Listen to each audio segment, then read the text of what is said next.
Assalamualaikum warahmatullahi wabarakatuh. Selamat pagi, salam sejahtera untuk kita semua. Perkenalkan, nama saya Adian, saya dari mahasiswa bimbingan dan konseling Universitas Tadulako. Nah, pada hari ini saya akan membawakan materi tentang manajemen waktu. Sebelum kita memulai kegiatan, marilah kita berdoa menurut agama dan kepercayaan kita masing-masing. Berdoa dimulai.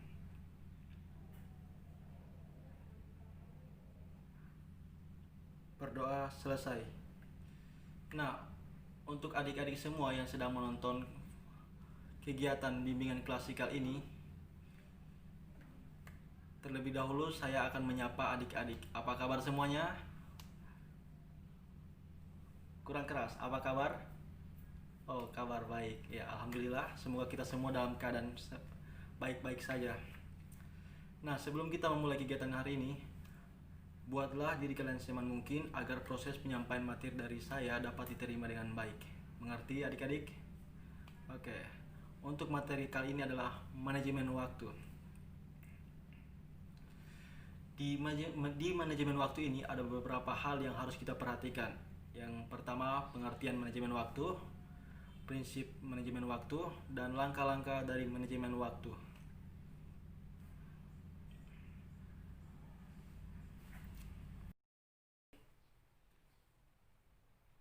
Sudah siap? Baik. Langsung saja, yang pertama itu manajemen waktu.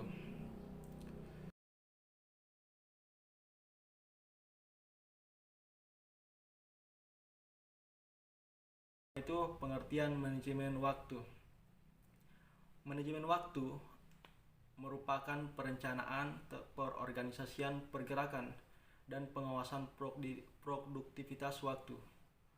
Mengelola waktu belajar bukan berarti kehilangan waktu luang untuk bersenang-senang, bukan pula berarti bahwa waktu dalam 24 jam per hari harus dihabiskan untuk belajar. Justru sebaliknya, prinsip utama dari pengelolaan waktu secara efektif adalah pembagian waktu yang efektif untuk kegiatan-kegiatan yang meliputi waktu untuk belajar, waktu untuk bekerja, dan kegiatan sosial maupun waktu bagi diri kita sendiri, bersantai. Betapa seringnya kita mendengarkan pepatah yang mengatakan waktu adalah uang. Selanjutnya itu prinsip manajemen waktu. Tujuan adalah kunci utama. Gambarkan hasil akhir dengan jelas. Mengatur waktu tanpa memikirkan rencana dan tujuan justru adalah penghamburan waktu. Begin with the end of things. Mulai segalanya dari akhir. Maksudnya, pikirkan apa hasil akhir yang akan Anda raih dan alami.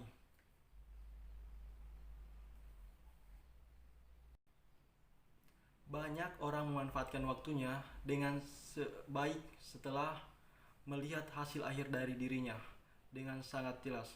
Kematian, bagaimana dengan Anda? Apa yang ingin Anda semua berikan sebelum malaikat maut datang menjemput? Yang kedua, be flexible, please believe me. Jadilah fleksibel.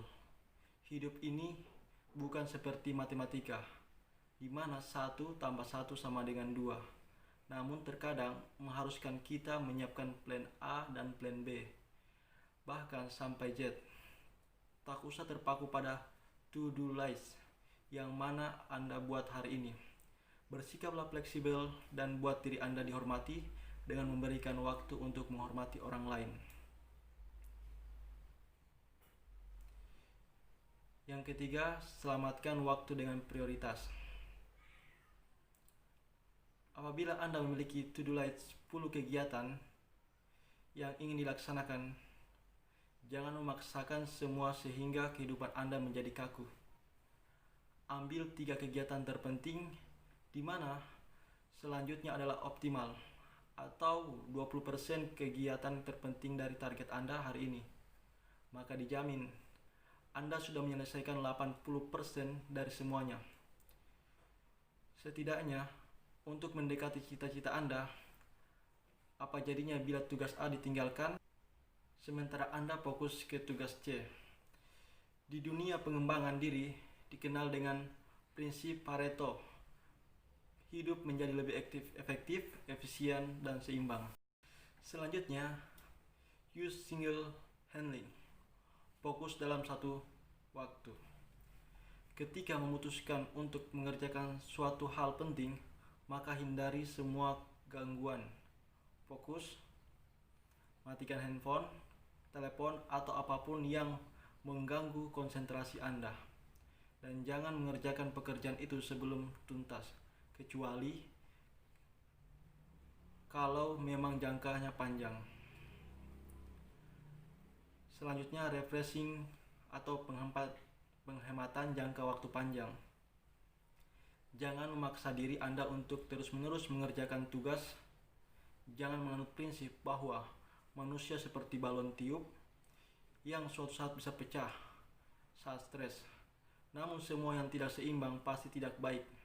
Kalau Anda berpendapat refreshing itu membuang waktu, maka ketika Anda stres, berat, dan merasa jenuh, maka waktu yang Anda buang menjadi lebih banyak. Selanjutnya, prinsip multitasking. Gambaran mudahnya adalah istilah waktu Anda ketika menunggu, menyetir dalam perjalanan, atau bahkan ketika memenuhi call of nature dengan membaca buku, mendengarkan kaset ceramah, khutbah, motivasi, atau tips pengembangan diri. Maka waktu Anda akan lebih berarti dibandingkan hanya menunggu tanpa melakukan apapun. Selanjutnya, maintenance balance. Seimbangkan semuanya. Ini adalah salah satu prinsip terpenting. Kenapa?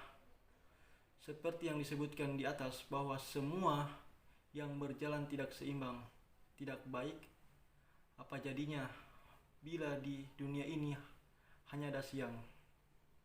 Kalau Anda hanya mementingkan karir dengan mengabaikan keluarga, itu tidak ada artinya.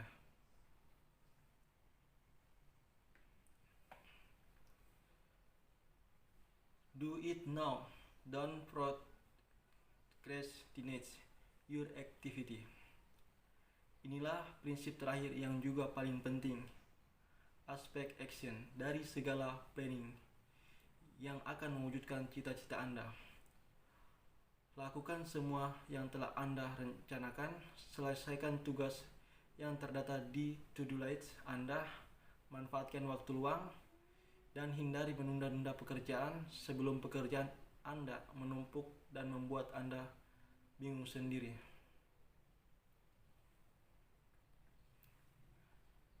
Oke, lanjut ke langkah-langkah manajemen waktu. Membuat komitmen untuk mengontrol waktumu merupakan langkah pertama bagi manajemen waktu yang sukses. Manajemen waktu secara detail tidak hanya membuat rencana lebih efektif, namun juga akan memperdalam komitmen tujuan. Sistem perencanaan waktu yang mengikat elemen-elemen berikut ini secara bersama. Yang pertama yaitu gunakan pensil. Nah, di sini kan pulpen, gunakan pensil. Jika kita ingin menjadwalkan hidup kita, lupakan ballpoint atau sesuatu yang bertinta. Jika kita akan membuat perubahan-perubahan dalam perencanaan, karena itu sebuah pensil dapat menolong membuat perubahan tersebut tanpa bersusah payah mencari tip X. Penggunaan pensil akan menolong untuk tetap fleksibel saat kita merencanakan waktu. Yang kedua, selanjutnya, gunakan kalender.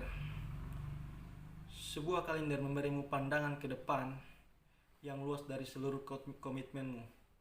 Belajar, dakwah, keluarga pribadi, komunitas, dan sosial. Masukkan janji baru, kejadian, pertemuan, deadline, suatu pekerjaan. Juga tanggal ketika kamu merencanakan untuk memulai sesuatu dengan baik. Untuk menghindari terlalu banyak penjadwalan, pastikan kalendermu siap diakses setiap waktu, ketika di sekolah, di rumah, atau dalam perjalanan.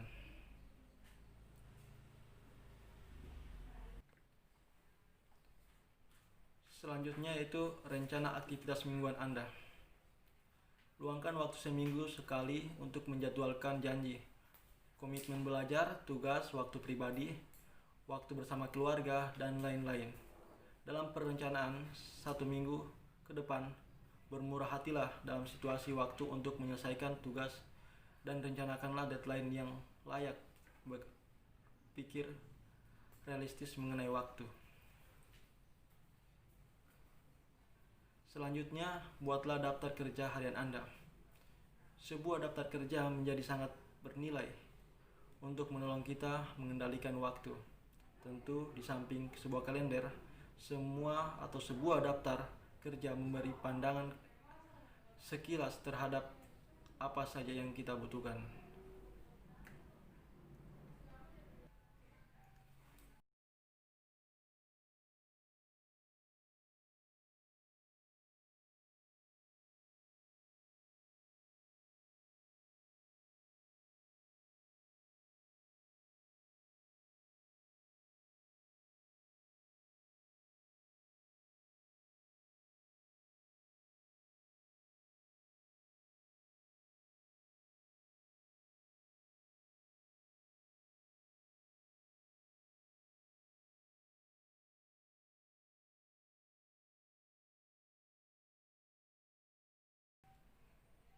Nah, itulah pemaparan tentang manajemen waktu, mengenai dari pengertian manajemen waktu, prinsip-prinsip manajemen waktu, dan langkah-langkah manajemen waktu. Semoga materi tentang manajemen waktu ini dapat merubah totalitas hidup kita untuk tetap lebih baik lagi, sehingga kita mampu mengatur waktu dengan sebaik-baik mungkin dan semaksimal mungkin. Karena materi tentang manajemen waktu telah selesai, marilah kita berdoa untuk menutup kegiatan kita agar semua yang kita dapatkan bernilai ibadah. Berdoa dimulai.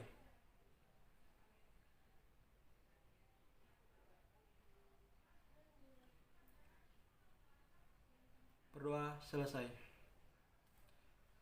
Lebih dan kurangnya saya mohon maaf atas segala kesalahan dari pembawaan materi saya. Assalamualaikum warahmatullahi wabarakatuh.